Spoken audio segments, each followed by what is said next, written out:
ज्ञानाञ्जनशलाकया चक्षुरुन्मिलितं येन तस्मै श्रीगुरुवे नमः। श्रीचैतन्यमनोभीष्टं स्थापितं येन भूतले स्वयं रूप कदा मह्यं ददाति स्वपदान्तिकम्। वन्देऽहं श्रीगुरो श्रीयुतपदकमलं श्रीगुरुं वैष्णवांश्च श्रीरूपं साग्रजातं सहगण रघुनाथान्वितं तं सजीवम् साद्वैतं सावधूतं परिजनसहितं कृष्णचैतन्यदेवम् श्रीराधा कृष्णपादान् सहगण ललिता श्रीविशाखान्वितांश्च नम ॐ विष्णुपादाय कृष्णपृष्ठाय भूतले श्रीमते भक्तिवेदान्त स्वामिन्निति नामिने। नमस्ते सारस्वते देवे गौरवाणी प्रचारिणे निर्विशेष शून्यवादी पाश्चात्य देशतारिणे। हे कृष्णा करुणा सिंधु दीनबंधु जगतपते गोपेश गोपिका कांत राधा कांत नमस्तुते।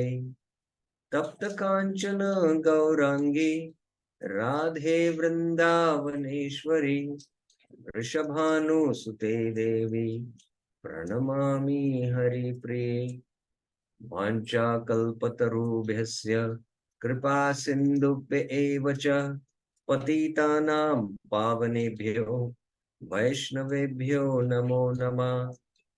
जय श्री कृष्ण चैतन्य प्रभु नित्यानंद श्री अद्वैत गदाधर श्रीवासादि गौर भक्त वृंद।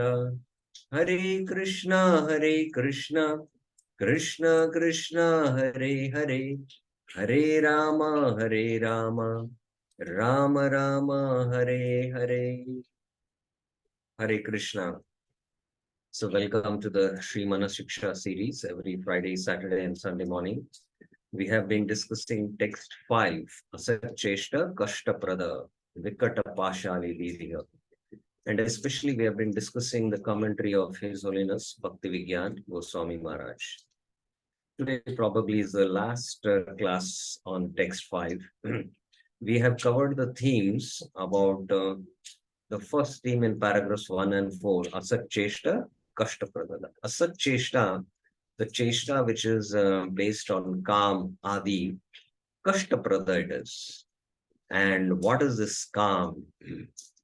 So Maharaj goes into quite detail about what is this Kam and what is the relationship between these enemies, lust, anger, greed, envy, pride, and illusion.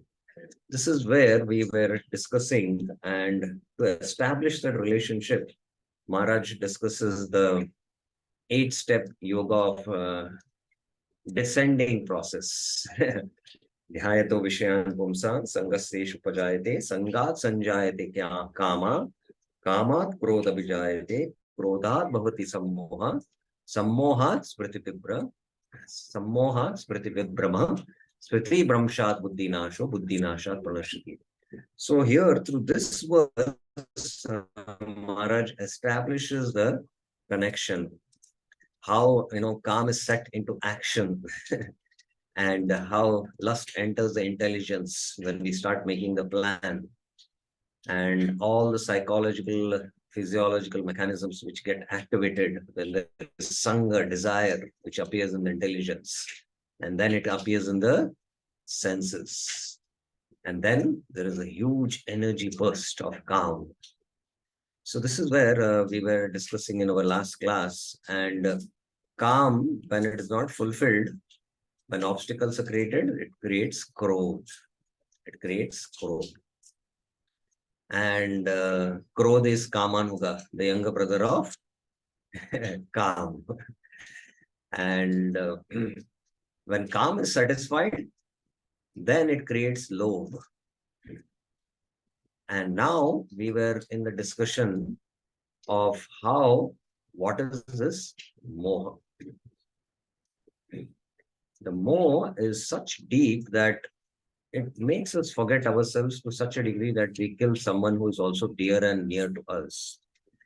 And I explained in the last class about the two husband and wife, both well educated, graduated, and how the husband was watching the cricket match, and his wife wanted to watch some other channel, and both fought. And in anger, he picked up his own kid and threw him from the 10th floor. And this is the kind of illusion we forget our relationship. And this is how powerful is moha. We saw that how calm degrades. And right now, in our discussion, we were to the definition of moha. So here we will begin our discussion from today. The Vishnu Puran defines illusion, moha. What is moha? It is said there, this is my father, this is my mother, this is my wife, and this is my house. And this is not your dad and your mom. This is, okay, sorry, but this is not your dad and your mom. This is not your wife, and this is not your house, and this is not your body. We think that it all belongs to us. So this is moha. Actually, nothing belongs to us. We expand our I, and moha makes us expand our ego all over. So this is how powerful and subtle is the illusion of moha. So how powerful and illusionary is moha. Moha is the deepest illusion is to consider I am this body. This is moha.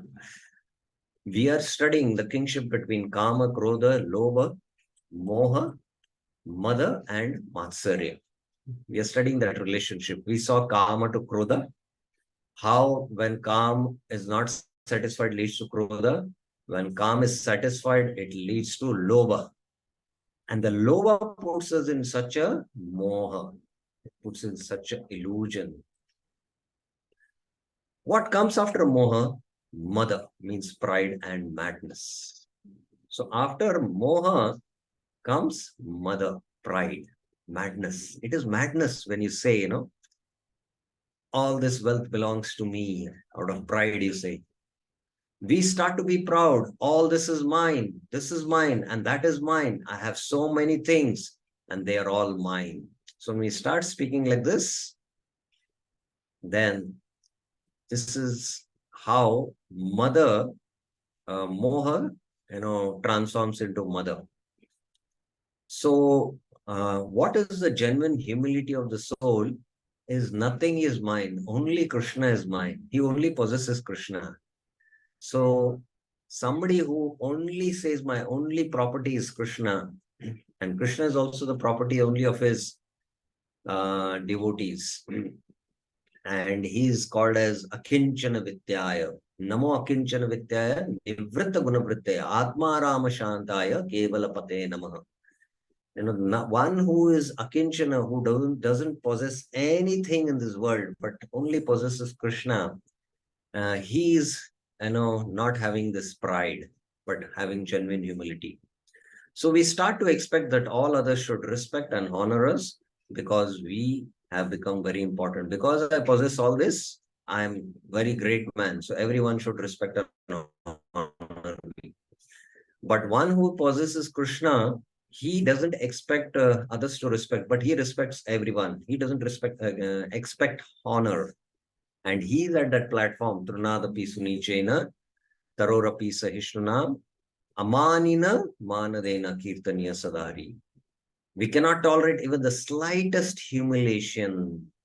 This is how the false ego works. We cannot tolerate, even slightest humiliation. And there is a reciprocatory connection between humility and tolerance. The more the humility, the deeper is the tolerance. They are directly proportional. So if you want to see how much somebody is humble, you have to see how tolerant he is. So the degree of humility you have developed, to that degree you have developed tolerance. There is a nice example in the Srimad Bhagavatam when Daksha was insulted. As a result of disrespecting his son-in-law, Lord Shiva, Daksha was decapitated and his head burned to ashes. He was later restored to life when he was given a goat's head as a replacement. In this way, Moha was transformed into mother, and as a result of this, the ripe fruit, the most beloved youngest son in this family was born. That is envy. And who is this? Matsarya. Matsarya means when we start to envy someone for being better than we are, even in something small. So Daksha, when he entered that arena, he was a Prajapati. Even the great demigods got up. He was doing the yajna for entire Vishwa Kalyan, being the progenitor. It is only Brahma, because Brahma is the father, and Shiva's position he could not understand. He thought from a material perspective that he is my son-in-law. But Shiva is greater than Brahma also, because he is Maheshwar, he is Mahadev. And more than that, he is the greatest of the Vaishnavas. So just because of that small thing that Shiva, his son-in-law, did not get up to welcome him, that he could not tolerate. It seems to us that the very fact of their existence is humiliating us. Our dignity suffers. We feel hurt and we rejoice when another person is suffering. This is the conditioned state of consciousness.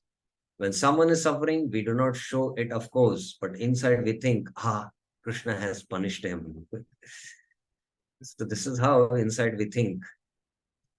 This is how these enemies are related to each other. And at the bottom of all it is calm, lust. Usually we consider calm to be our friend. There are even special training courses that teach people to develop calm. There are motivational training courses where people are told to write down all of their desires and then meditate on them. Every evening they go through all of their desires and tick off each one. But calm is a terrible thing and generates all human sins. The most surprising of all is that calm is impossible to satisfy. In the Bhagavad Gita, there is a very classic verse where the symptoms of surrender are mentioned. Anyone knows that verse? And it is mentioned that one should completely retire from lust. Then only one can surrender to the Lord. Anyone knows which verse I'm talking about?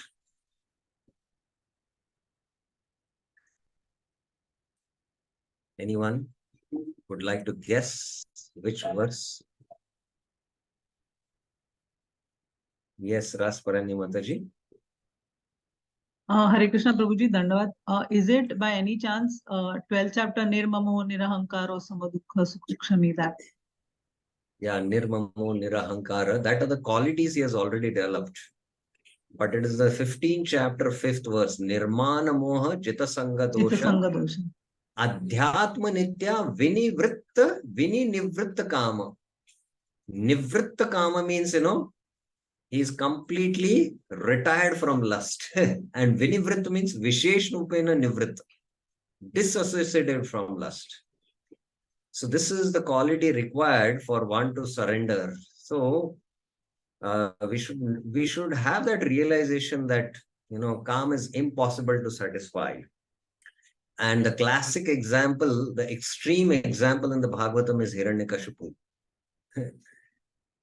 And because he was a Jitendri, he was, although ruling the entire planetary systems, all the demigods were under his control, but still he was atripta.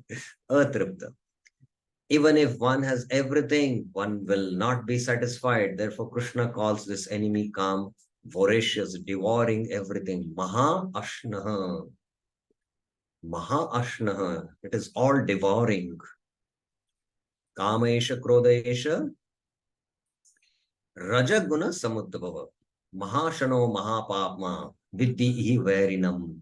So here in that verse 3.36, Krishna explains that. So after discussing now the relationship between these six enemies, now Maharaj speaks in 42 to 50 paragraphs, Baka, the pretender. What is this Baka? Why Raghunath Das Goswami has specifically mentioned Krishna, the Baka, Baka Bid. Why did Raghunath Das Goswami use this? Raghunath Das Goswami calls the police or the Vaishnavas a team or an army of Bakabid. Krishna, who has ripped the hypocritical demon Baka into two halves. The yogis also try to tear their senses from the sense objects, reflecting on the futility and temporality of it all. So the yogis also tear the senses and sense objects. So Krishna tore the Baka into two pieces. So they also try because they know that material enjoyment is all futile and temporary. Krishna explains in the Bhagavad Gita 3.6, Karmendriyani Sanyamya, Ye Aste Manasasmaran, Indriyartan Vimudatma, Mityachara Sauchate. Mityachar means pretender, one who seemingly renounces sense objects but constantly thinks about them. Now, there is a difference between a Mityachari and a devotee who is struggling to control his senses. He's sincere, he's trying, he's endeavoring, but he's not able to, he's failing. So Krishna understands that sincerity and he's not a pretender. But here the Mityachari is one who takes the renounced order of life without the purification of the heart by doing karma yoga.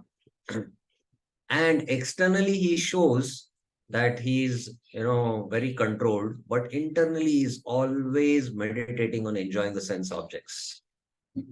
So I know one story of a lady, a yogini, who from America came to the Himalayas, and for 1 month she was under the ice. So Karmendriyani Sanyamya, she had regulated all her karmendriyas, that is the action of the hands, the legs, all the action senses. But she had also regulated her, she was fasting. But she was always, contemplating something. So after her 1 month austerity coming out of the ice, the reporters met her and they asked a question that while you were below the ice, only her head was on top. What was your thought process? What was your contemplation? And she mentioned that she back in her hometown in America, she is addicted to drinking coffee in the coffee day shop. So she was always, contemplating that when I'll finish this austerity and, drink coffee. So here in my hometown also near Belgaum, there is a so-called sadhu who claims to be yogi, and he was under the earth. Only his head was exposed and he was doing so-called, tapasya or meditation. And all of the village people used to flock to come and see. For 1 month, he was like that, doing tapasya. And moment he came out, he was just grabbing in and eating sweets because he was contemplating on that. So this is a mityachari. The problem of most kinds of yoga is that people are striving by their own efforts, but all the while in their mind, there lives the memory, the vasanas, sensations, and enjoyments of material life. So the vasanas continue to remain. The vasanas, even by intense tapasya, even by the process of Gyan Yoga, Rikta Manah, they are very, very difficult. Bhaja Vasudevam. That's what the four Kumaras also suggest to Prithu Maharaj. The four Kumaras are Gyanis. So the senses flow towards the sense objects. That's like waves in a river. You cannot stop them. So the vasanas remain of enjoyment. This memory is constantly pulling us here and there, even if we are 90 years old. When we get older, it may be even more difficult because in old age, the desires will be as strong as ever, but we will have no more strength. So in the Kapil Shiksha, it is mentioned, Prasangam ajaram pasham atmano kavayo vidu. Prasangam, the sangam attachment or the desires to enjoy, ajara. Jara means old age. Ajara means they don't have old age. So with old age, you might think these desires might subside and sublimate, but the desires become more and more stronger. Although the desire is very strong deep in the heart, but the body is not suitable not to enjoy. So the body cannot handle that, even in terms of eating. So this is how desires are. Desires grow stronger. They don't grow old. Chanakya Pandit said, in old age, the liver ages, the teeth fall down, there is no more strength, but the desires can remain as strong as in youth. Even Shankaracharya said, Angam Galitam Falitam Mundam, that famous shloka.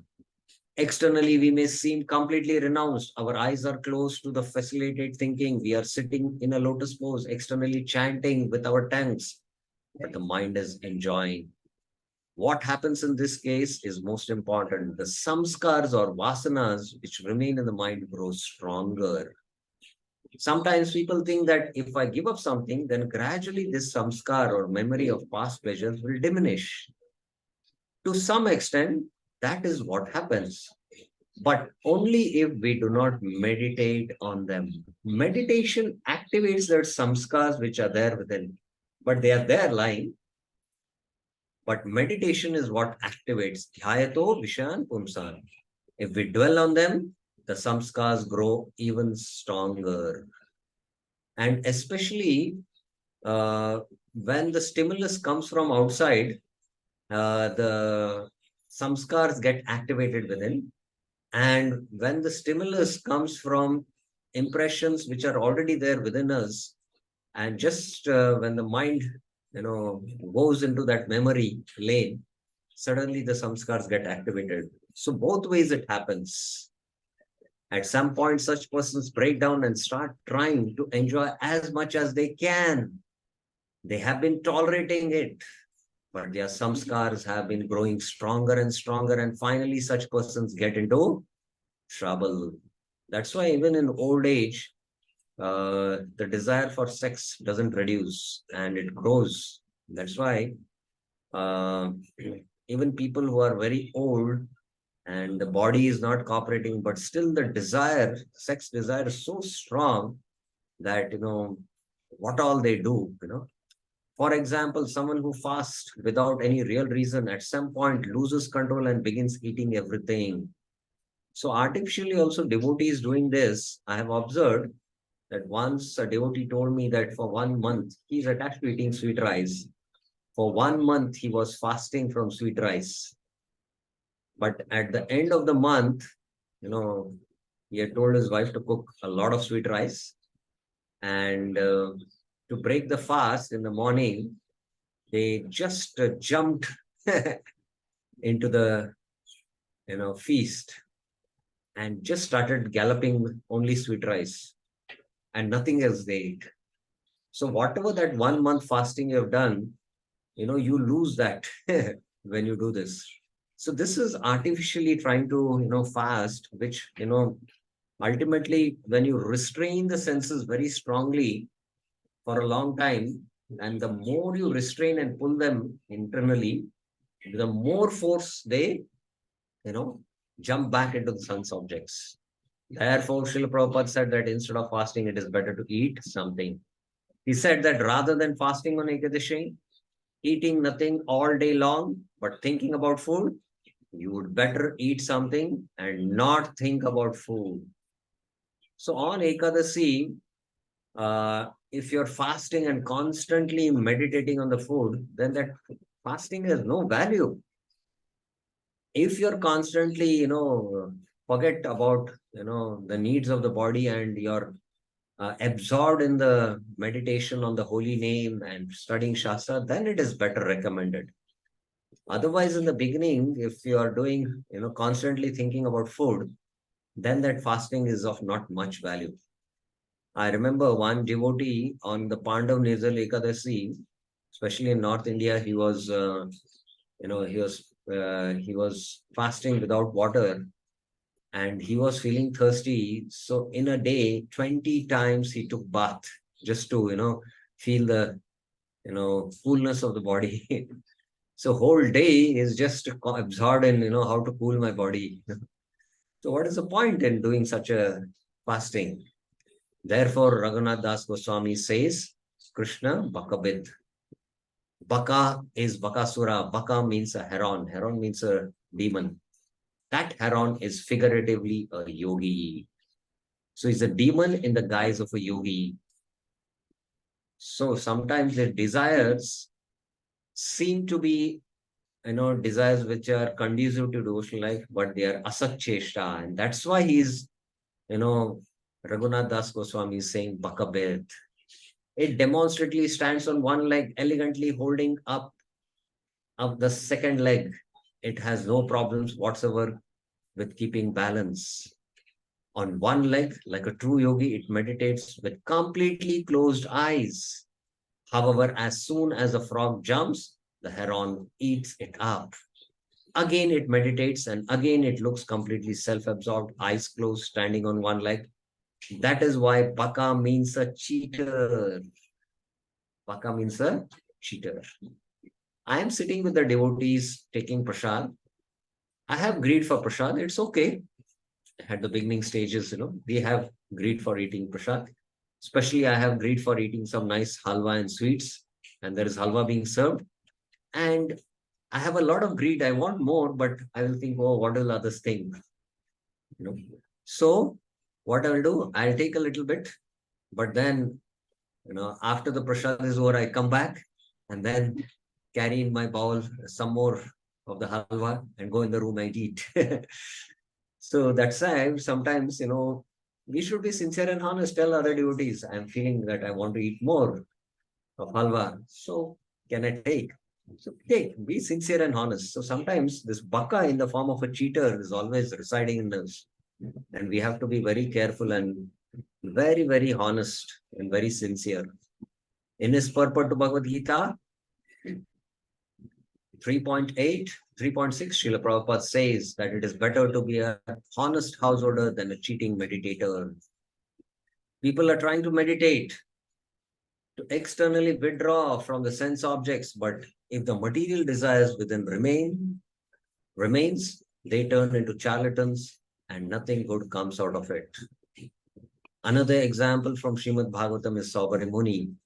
He was a yogi who submerged himself under the Yamuna river so he would not see the objects of the senses. For many, many years underwater, he held his breath, performing severe austerities. At one point, he saw some fish mating, which completely disturbed his mind. And he thought, what am I doing here underwater? He rushed to the nearby palace in Mathura and said to the king, Mandata, I want to marry your daughter. So he saw the copulating of the fish and he was agitated. And one of the reasons the Acharya mentioned is that he had committed offense to Garuda. And that's why, because of that aprad, he got also disturbed in his mind. The king had 50 daughters and he said, my daughters are princesses. So they must choose their husband by themselves. Go, and if they choose you, I will give my blessings. Because King Mandata was, anxious that if I say no, then the yogi might curse me. Saubarishi used some of the power from his penance and turned into an handsome and attractive young man. And all the 50 daughters wanted to marry him. And he actually got married to these 50 daughters. He understood the mind of Mandata and he said, okay, because you're seeing my emancipated body, so that's why you're thinking like this. So next day, he, by his mystic powers, he became a very young and attractive, handsome boy. And when the daughters saw him, all rushed towards him and all wanted to marry him, and he married. So by this, Saubari Muni thought, he tricked the king, but he himself also got tricked. In that way, he became a servant of lust. So this is how Asat Cheshta Kashtaprada happened to him. We have eagerly taken up the spiritual bath, but the highwaymen attacked us in the dark and began strangling us. Gale badwa hanne ham. If that has happened to you, you have to cry out. They are killing me. Help, save me, help. Hanne ham. They are strangling me. Gale badwa. Raghunath Das Goswami says, Vartma pa gane. Vartma means path, and Vartma pa means policeman. Pa means the followers of the path. They are Phata Pati, robbers. And there are Vartma Pa, the police. Vartma Pa Gane, and we must call them. But it is a special police. The police, like the gang, has its leader whose name is Bakabid, and one who ripped Bakasur apart, that is Krishna. Kurutvam Futkarana. Kuru means, oh mind. Futkaran means shout loudly, help, help. Avatisa yata tvam mana ita. We will be rescued by Krishna himself when we call for the devotee police officers. We have to call the devotee police officers. So here it is a very important point which is mentioned that we have to call Baka Bid. Baka Bid means the killer of Baka. Vartma, one who follow the killer of Krishna. Pa. Pa means one who are following that path. Vartma is the path. Pa means the followers. And that refers to the pure devotees. Yes. So this is the last theme now. How Vaishnava police save us. And before that, this theme, what we have discussed up till now, if you have any questions, I can take up. Yes, Birendra Yadav Prabhuji. Hare Krishna, Prabhu, Dandat Pranam. Prabhu, referring this verse 3.6 of Bhagavad Gita, you mentioned that this Mithyacharitam, it is applicable only for yogis, whereas this vasanas and these things, it disturb devotee also. Then how it is not applicable to devotee? I mentioned that the devotee might be struggling with the anarthas, and he is endeavoring to practice bhakti yoga. He's endeavoring to practice bhakti yoga, but he is battling with his senses and is trying his best. Whereas Krishna is speaking of somebody who has not purified his senses by karma yoga, and he has taken up to the path of Jnana Yoga meditation, and externally he is showing that I am controlled. But internally, he is always meditating on the sense objects. He is a Mithyachari. Like this can, happen to us also. Like, I go to a program and in the program, a lot of sweets are being served. And you tell that, no, I don't take sweets. I don't take sweets. Just to show others that, I'm such a renounced person. And when I come back to my ashram, I was already greedy for that and I wanted those, but I showed externally that, I'm very renounced and I don't eat sweets. But there I come inside the room and I gulp upon the sweets. So this, if you're doing, then this is duplicity, mithyachara. You are a pretender. And this we should avoid. That's why a devotee is sincere and serious, and he is sincerely trying to endeavor to control the senses by engaging the senses in sadhana bhakti. But there, in that context 3.6, he is mentioning that externally he is showing that he's controlled, but internally he's always meditating upon it. Then he's a mithyachari. That's the difference between the two. I hope it is clear. Any other questions on this theme of the Bakabid, the pretender? Okay, so the last theme we are going to discuss is, okay, Dr. Archana Mataji has a question. Yes, Mataji. Hare Krishna Prabhuji Dandavat Pranam. Yes. After listening to all the discussion, so I just want to ask you, is there any ray of hope? Is there any? A ray of hope coming out of this Shadripus, at least in this birth? There is 100% ray of, not ray, there is not rays, there's whole sunshine of hope. If we are sincere and we are very honest, the anarthas, trouble all sadhakas until anarth nivriti happens. And it requires simplicity to admit, that these anarthas are troubling me. And when we confide to Vaishnavas, and when these, anarthas come out, we uh, we confidentially reveal to the devotees and call out for the devotees' help, then they will save us. They will save us. And I have practically seen many cases of many devotees who, when, especially in the form of karma, when they are troubled, when they honestly confide and seek the shelter of the Vaishnavas, immediately they are relieved of the harassment of these gang robbers, and never again they get troubled. But again there are deep rooted anarthas, and as we purification happens, we should more and more sincerely call out Kurutvam Futkaran. The problem is that we are not honest to ourselves and honest to others, and we don't want to call out, admit, and call out Kuruttam Futkaran for the 6 enemies, which are the most powerful forces in this universe. Raghunath Das Goswami's solution is very, very simple.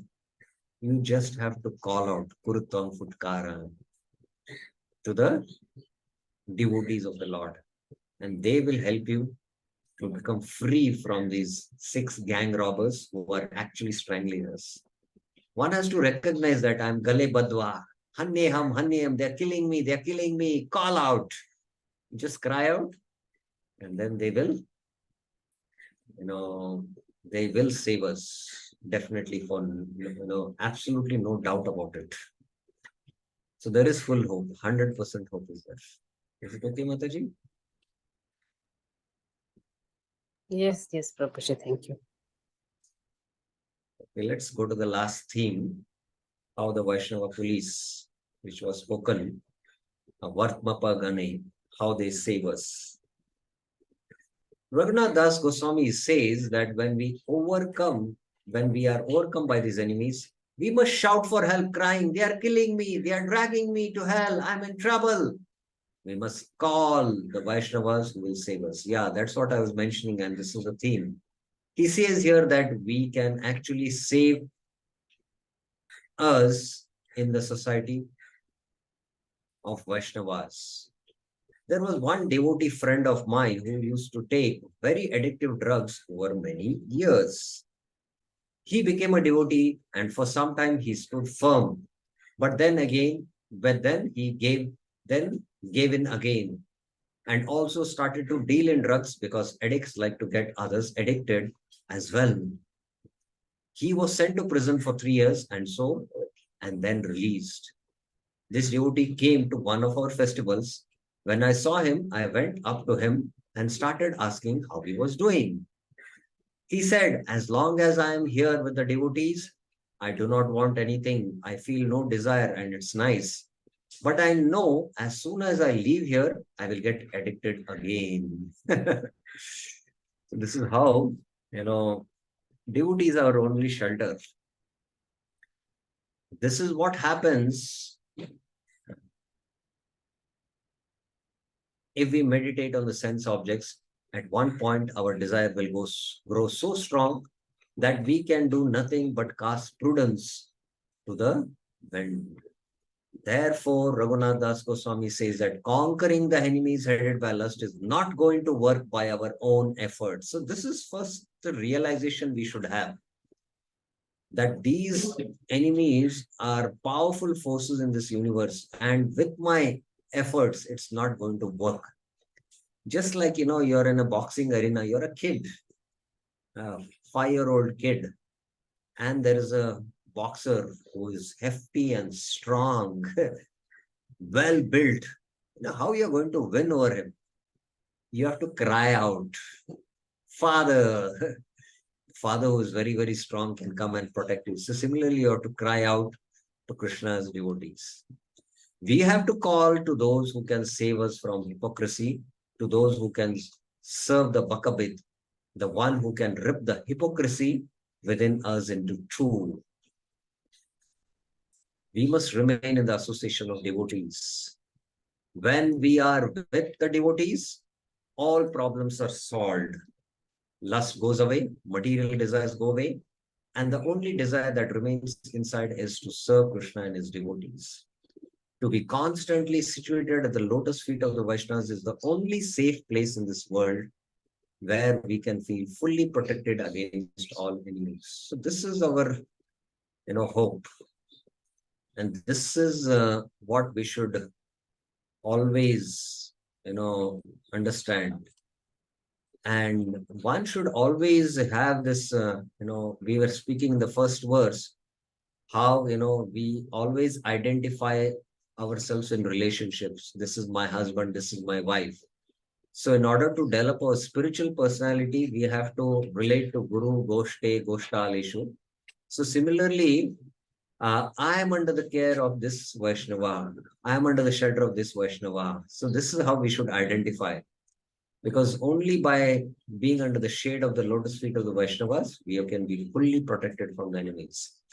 If there are no Vaishnavas near us physically, then another type of sadhu sang is reading books and listening to regular lectures.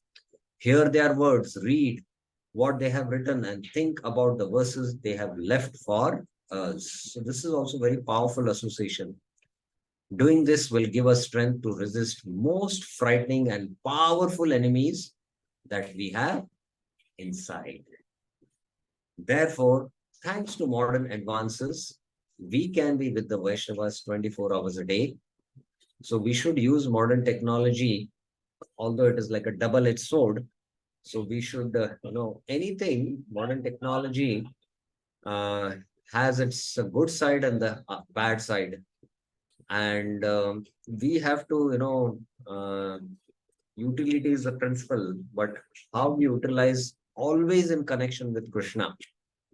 So a knife is good in the hands of a surgeon because it can save life, but the same knife in the hands of a thief can kill someone. So that is how technology is. So we should use technology, but at the same time, we should be careful about it. Sadhu Sang is life-saving. It can save us from all these problems. All our problems in spiritual life are due to lack of spiritual taste. So this is the root, that we lack spiritual taste. If we have taste for chanting, then, the sense objects will not trouble us. If we had a spiritual taste, there would be no need of any seminars or festivals. We would all be running around like crazy, chanting Hare Krishna, Krishna Krishna, Hare Hare, Hare Rama, Rama Rama, Hare Hare. But as long as our anarthas remain in our heart, we cannot go mad with love. Rather, we have gone mad, but in a different way. People are mad after lust, mad after greed. It is real madness.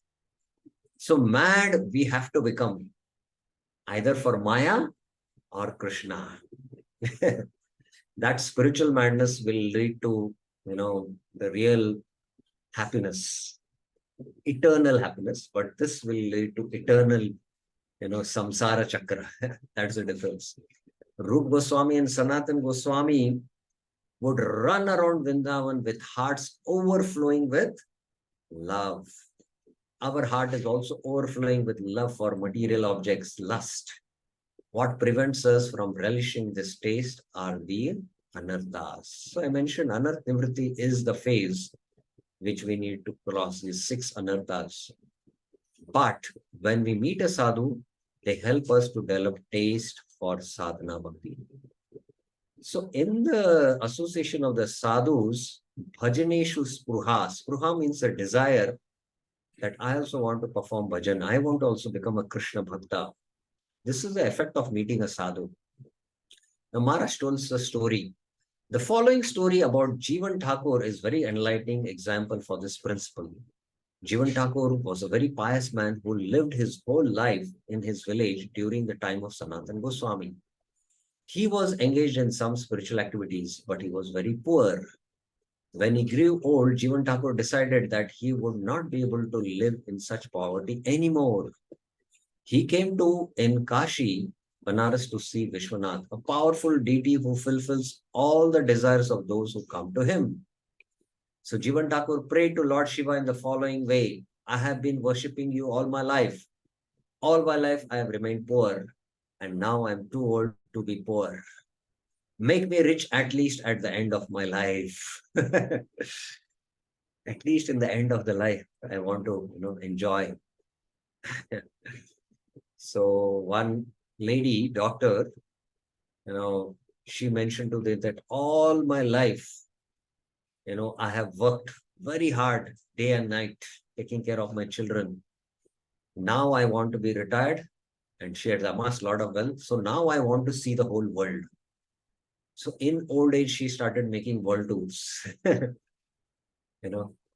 and now she is no more able to walk. She's on the crutches. Now she cannot travel. She has a lot of desire to see other places also. But now that, the body is not allowing to travel, but still that desire is very strong. So at the end of my life, I want to, enjoy the world. So similarly, at the end of my life, I want to be rich. He returned to where he was staying overnight. Vishwanath Shiva came to him and said, go to Braja. There lives a Babaji, a sadhu called Sanatan Goswami. Find him and he will make you rich. Jivan Thakur happily thought, wow, it works. Vishwanath has showed mercy to me. He went to Vraj where he found Sanatan Goswami and said to him, Sanatan Goswami Prabhu, help me. Shiva himself told me that you can make me rich. Please make me rich. Sanatan Goswami replied, how can I make you rich if I myself am a beggar? Look at me. All I have is a loincloth. Well, Shiva could not be mistaken. Make me rich. Sanatan Goswami remembered that he has a philosopher's stone, a chintamani. One day he was walking along the road. He had stumbled over a philosopher's stone. He had picked it up, but thought, well, it will be of no use to me. It will only be impediment. So he hid it in his garbage, thinking it might come in handy for someone. So now he remembered and said, yes, I have something for you over there in my pile of garbage. He picked up the stone, gave it to him and said, Jivan Thakur, this is for you. Now you can fulfill any desire. If you touch it to iron, the iron will turn into gold. You can get rich. No one has such a stone. Jivan Thakur was delighted. He walked away, holding the stone in his hands and admiring it. He was thinking about what desires it would fulfill and how even kings would envy him. But then suddenly he began thinking about why Sanatan Goswami readily gave him this stone without regret. He thought he must possess something more valuable. Otherwise, why would he give it to me so easily? He took the philosopher's stone and threw it far into Yamuna. Actually, it is also said that he came back and asked Sanatan Goswami, you have something more valuable, give me that. And then Sanatan Goswami said, if you want, I can give you that. But now first go and throw the stone in the Yamuna. So he went to the Yamuna, and by this association, his heart had got purified. And with a little heavy heart, he threw the philosopher's stone in the Yamuna and came back. So he threw it and he came back. He thought, I do not need it. I will go back to Sanatana Goswami and ask him to teach me what he knows. So actually, there was another meeting, and he said, I will give you something which is more precious than this. And then he came back. So this is how association with the sadhu works, though not always immediately. So for Sanatana Goswami, because he is a Mahabhagavat, a Nitya Siddha, there was immediate effect. But depending on the sadhu level's purity, slowly it will work. Like in the case with Jivan Thakur, he came to sadhu to get something tangible.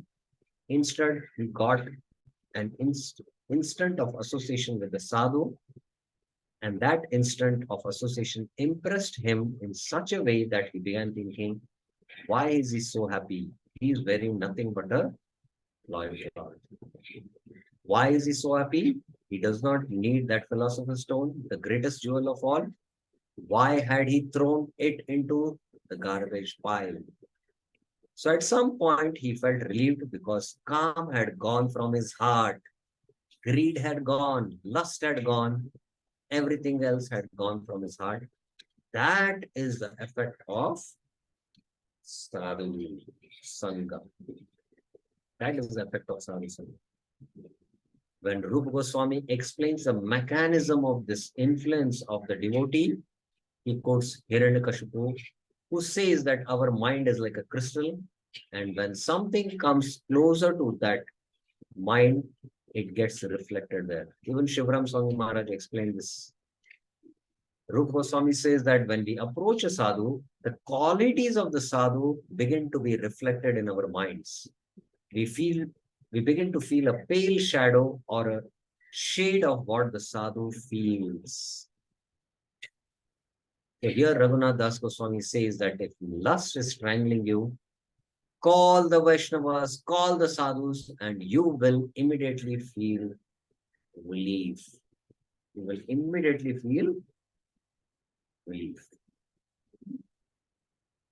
Lust will go away and all these thoughts will flee in different directions. We saw that picture. As soon as they see that a sadhu is coming, they begin to disperse.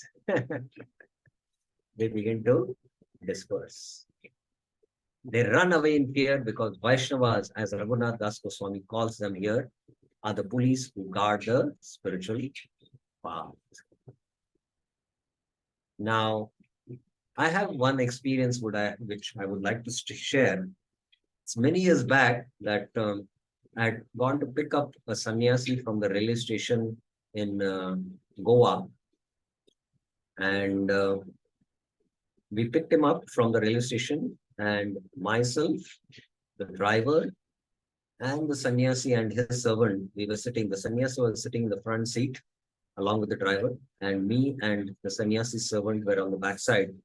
And from Goa to Belgaum, there is thick Sayadri Hills mountain, and that time the route was, crossing through these jungles. And in the midst of the jungle, suddenly our driver stopped to answer nature's call. And I said, why are you stopping here? This is not a safe place. But at that moment, I saw a car coming from the opposite direction. It is a huge van. And seeing the demeanor of the person, I understood that there is something wrong. And this person came straight, stopped near our car and started fighting with the driver that you banged my vehicle, you hit my vehicle. And from nowhere, backside, another vehicle came with few people and another person on a two-wheeler came, and they pretended as though they have come to see what happened here, and they started, conversing. Hey, what happened? What happened? And this driver was saying, oh no, this vehicle hit my vehicle. And they started, our driver, I was telling him, be calm and peaceful. The sannyasi was taking rest. He was sleeping. And then they started fighting with each other. And actually, I came to know they were a gang of robbers who had come to loot the vehicle. And By this time, the sannyasi got up and he asked me what is happening because they were speaking in local language. And I mentioned that he's mentioning that, we hit his vehicle and now his vehicle is damaged to pay the compensation. But there were at least now 3-4 people, and this gang leader was on a two-wheeler. And the sannyasi, told the gang leader, he told me in English, ask him where did the vehicle hit.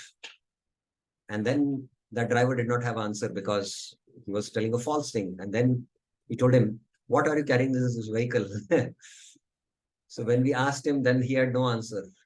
So then the, gang leader who was on the two-wheeler said, oh, nothing has happened. There's no damage. Forget it. And he said, leave.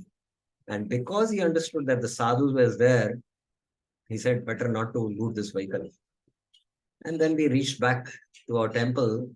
And then I got to know news that repeatedly on that route, passing through jungle, many cars were looted by this gang. So this is how, the Vaishnavas are the police and they can save us on this. They can be guard on the spiritual path. It's a very interesting discussion which is going to happen. We may ask why Raghunath Das Goswami does not say call Krishna or cry out the holy name. Because Krishna is not different from them. Call out the Vaishnavas. What is the reason you think Raghunath Das Goswami is saying this? He's saying not call Krishna or Krishna in the form of holy name, but call out Krishna's devotees. What is the reason? What do you think is the reason? So very, very interesting discussion, which is the last part of the theme. But anyone knows why we should call out Krishna's devotee and not Krishna or holy name? Anyone would like to guess what is the reason? Yes, Krishna Pad Prabhuji. Hare Krishna. Prabhuji, our call out to Krishna is one way. If we see it strictly in terms of how much we understand Krishna and his desire. But devotees are in front of us and they can practically, as you already said, they can find our duplicity and they can correct us by maybe chastising us sometimes. And that is more practical for our ego than just calling out Krishna. Good understanding. Yes, Archana Mataji. Hare Krishna Prabhuji is just a guess. When we have to serve Krishna, so we can't directly serve Krishna. So we are dasanu dasanu das. So is the same principle is also applied here? I mean, our prayers are been answered through Vaishnavas. Okay. So that could be one reason. This is a good guess. This is a good guess, and it is very close to the answer. Let us see now the answer. Instead, he says, call the Vaishnavas. Vishwanath Chakra Thakur explains a principle in his commentary on the verse 1 to 228 of Tirasamrit Sindhu. There he says that in one sense, the Vaishnavas are stronger than Krishna. Just think about it. Why not call Krishna and the Vaishnavas? Because Vaishnavas are stronger than Krishna. He gives a very powerful explanation, quoting a verse from the third canto of the Srimad Bhagavatam, where Kapil Dev says that there are two forms of unwanted association: association with women and association with a man who's attached to women. Now, association of women is very bad, but association of men who are attached to women is very, very more dangerous than association with directly women. The second type of unwanted association is most dangerous. When we associate with a woman, we might or might not get attached depending on whether she is beautiful or not. But when we associate with a man who is attached to a woman, we begin to feel his taste. This taste is so strong that we will inevitably get attached. When we associate with those who are attached to sex, to base things, it is very difficult to stand firm because we think, why am I wasting my time? Others are enjoying. Similarly, Vishwanath Chakravarti says, therefore, association with Krishna is not so important, for association with Krishna may or may not give you a taste. Association with Vaishnavas who have a taste will impart that taste to us because we will feel their taste reflected in our consciousness. The taste they have will make us contemptuously regard all the temptations of the material world. Those who have associated with Srila Prabhupada felt that liberating or cleansing association. They felt how being near him, they were getting free from the passions that used to torment them before. Therefore, the only way to protect ourselves from degradation is to call out the Vaishnavas.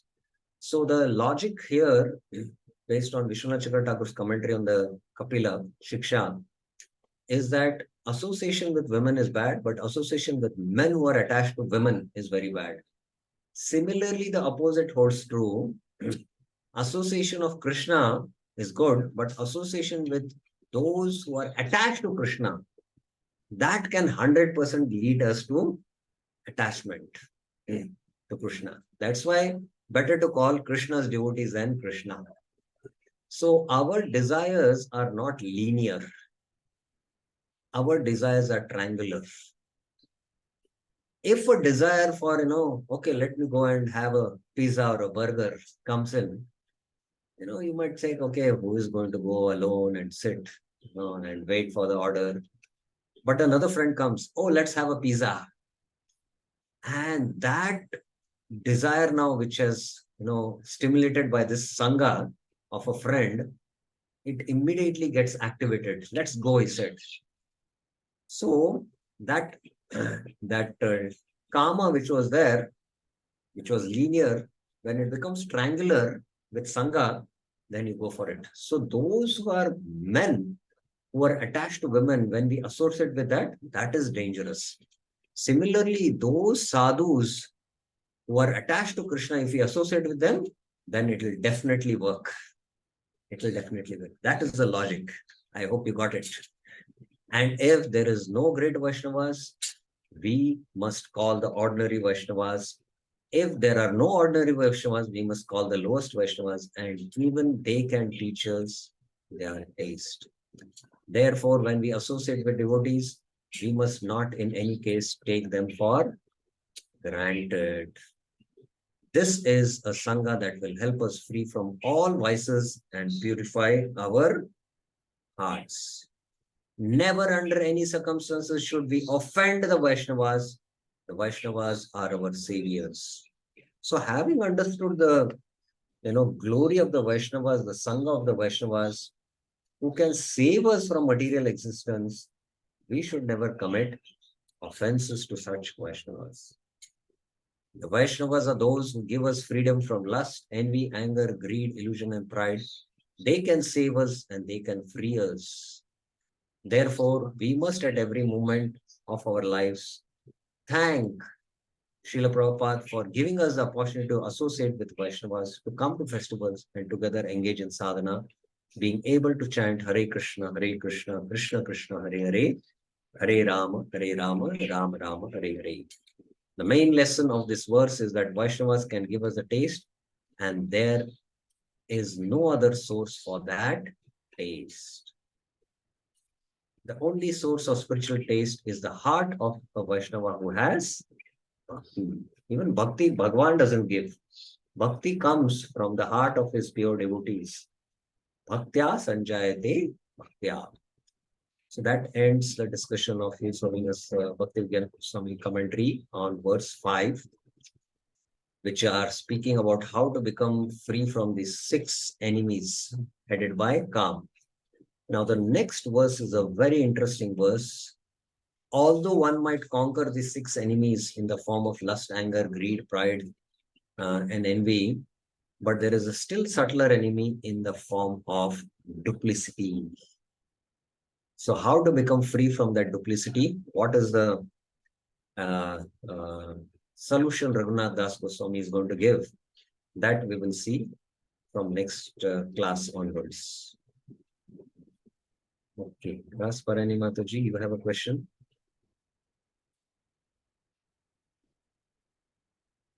Yes. I've unmuted you.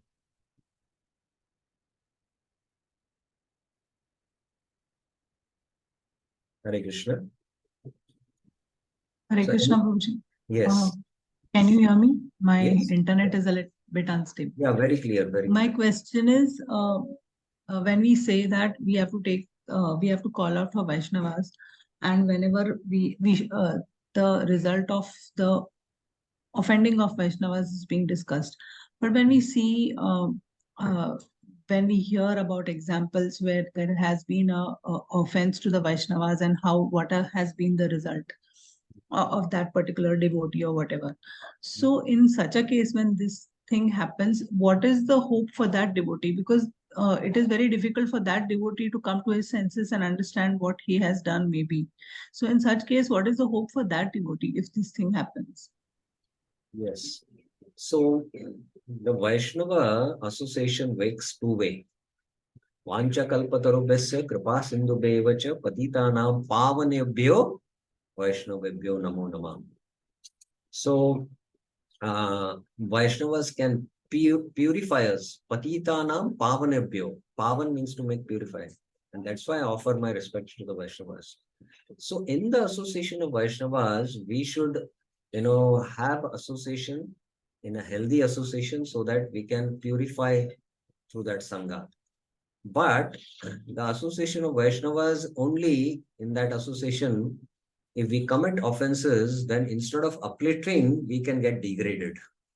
So we see, even in Chaitanya Mahaprabhu's Leela, Mahaprabhu exhibits how just by Sangha, Shivanand saying Sangha of the dog, the dog, got the mercy of the Mahaprabhu. Mahaprabhu was eating the coconut pulp and giving the Mahaprasad, and the dog started chanting Hare Krishna, and immediately it got a 400 form and went to the spiritual world. Just because Shivanand Sain had glanced on that dog.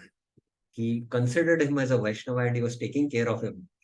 In fact, he was paying more toll to take the dog and cross across the river. So when Vaishnavas are merciful upon us, Vaishnavas bestow mercy, then it will purify us and it will take us to higher levels of consciousness. But only in that Sangha, if we commit offenses to a Vaishnava, then Krishna is showing us that spirituality, it works. This shows that spirituality works. When somebody offends a Vaishnava and we see that how, because of that offense, he is bereft of the association of Vaishnavas, he is going through suffering, then we understand that spirituality actually works. So even when fall downs happen, that proves that bhakti actually works. So we should see it in a positive way, first of all. And we should take lessons from that and apply it in our lives. Now, those who have offended, yes, they are going through a crisis. If somebody, because of anarthas, he commits sinful activities, that's not a big problem. Krishna will take care of it. Api chetsu duracharo bhajate mam ananyabhak sadhureva samantava. Even if commits a durachari activity, Krishna is considering him as a sadhu. So we should also consider him as a sadhu if he deviates and commits something abominable action. But if he commits Vaishnava aparadh, then Krishna also will become very serious about it and Krishna will take action. We should never take action if something wrong is happening to us.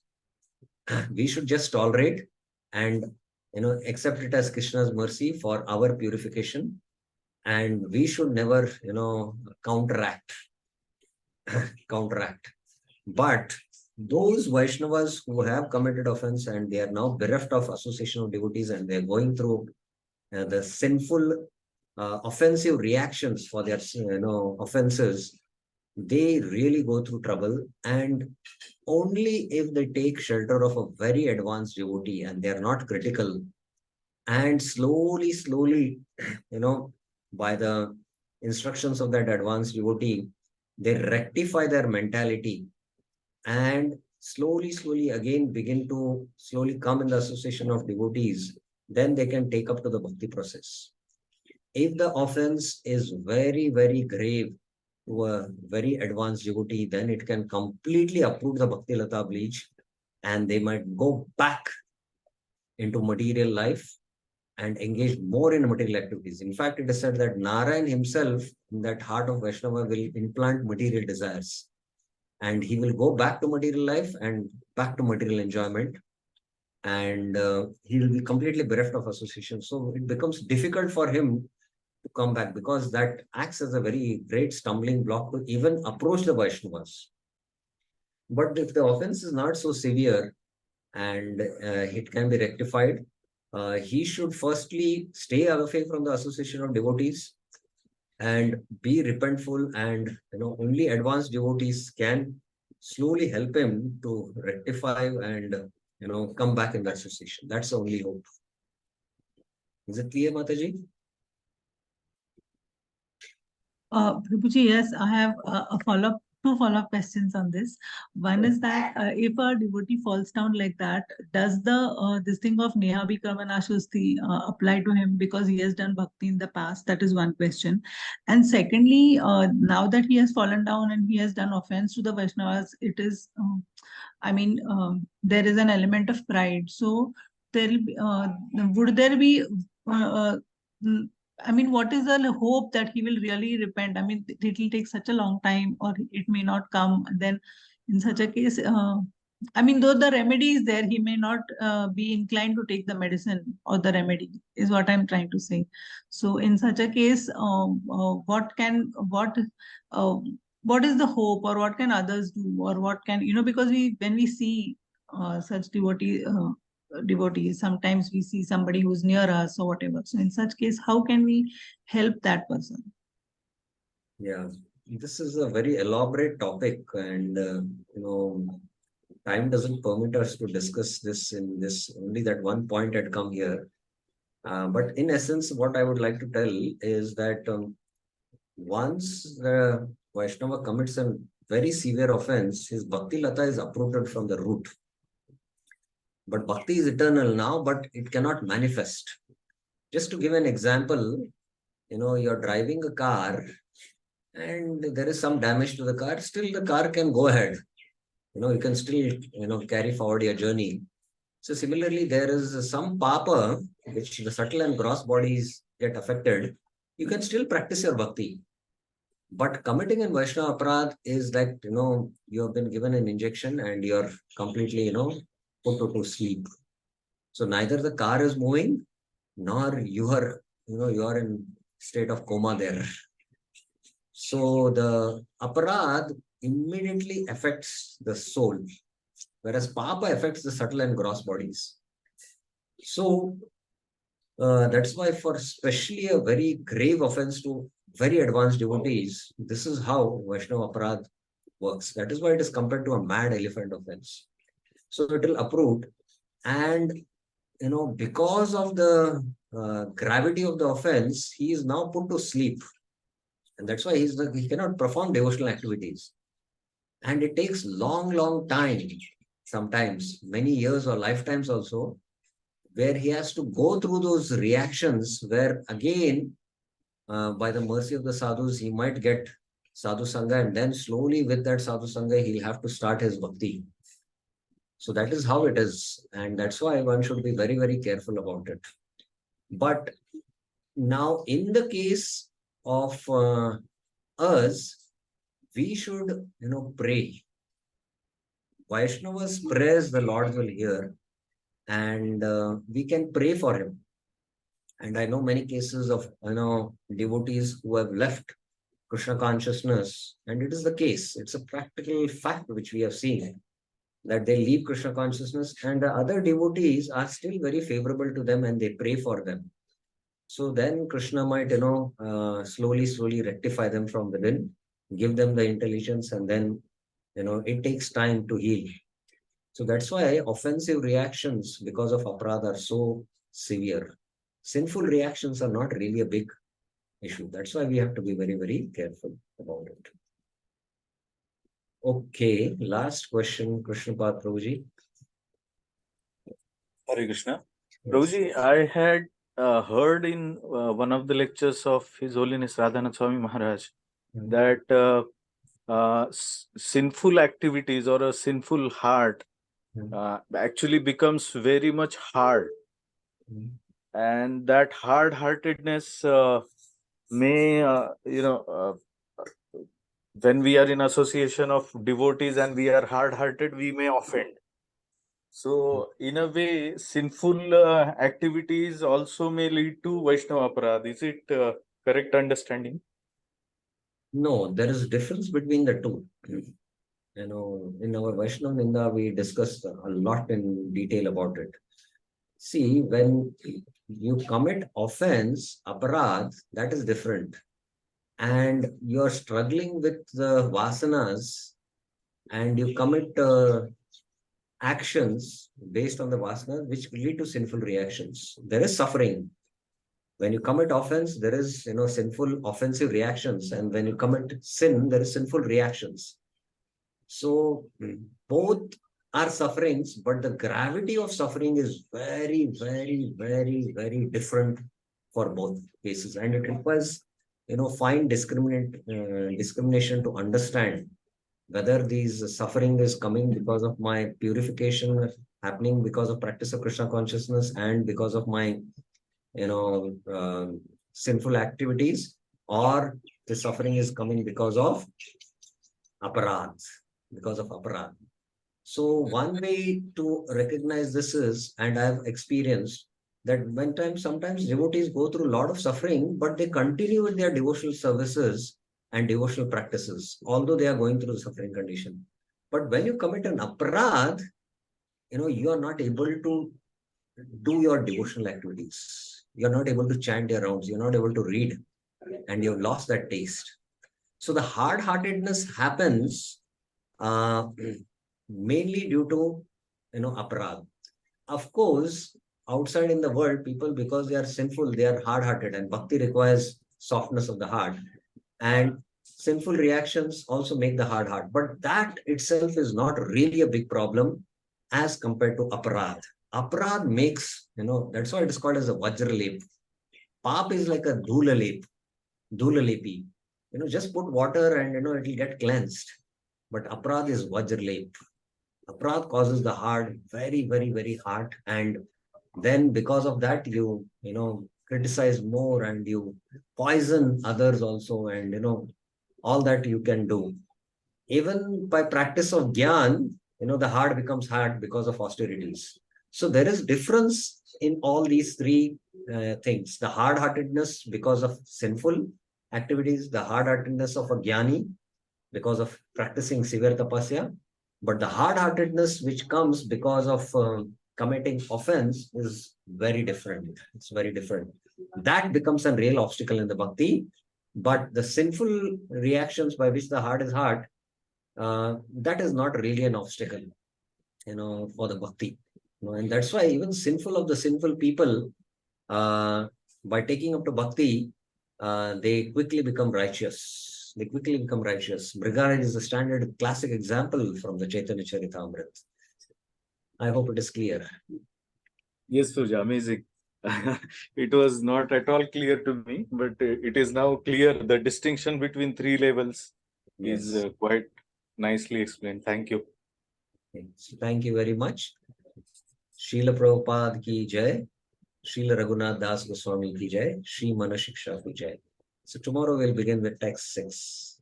Hare Krishna.